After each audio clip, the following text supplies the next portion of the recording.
Talagang sinabi ko na yung leader talaga itong bayan muna, wala kaming leader kung hindi kami yung nakikibaka sa party list ng bayan muna. Before siya umalis, parang hindi na maalitan yung namin yung pagsasagutan. Sabi ko na lang, sir, huwag kang mag-alala dahil ito ay para sa ano to sa aming lugar, para sa aming party list. Then nung 26, February 26, nung 9, yun ang nagkasalubong kami, binantaan niya ako ng time na yon na hindi na ako maabutan ng kwarisma.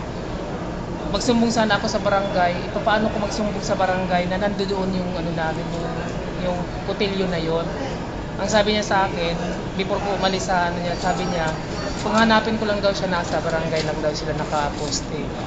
Then nung susunod na araw, yung sinabi niya sa akin na hindi na ako mabutan ng kwarisma, parang takot na akong lumabas sa bahay. Tuloy-tuloy pa rin yung pagtrabaho ko. May mga tao sa harapan na hindi ko kilala, hinahanap lang ako. 28, then nung March 1, 1 a.m.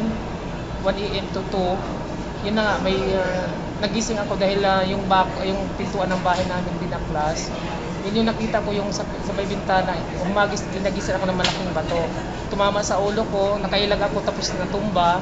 Bumagsak yung bato sa tuhod, bali 4 na bato ang tumama sa akin. Kaya wala naman akong ibang tao na na pinagbintangan. Yun lang yung retreat sa akin na nagbabanta na hindi ako maabutan ng kwarisma. Kaya nagsumbong ako nung time na yon, nagsumbong ako sa opisina ng bayan muna.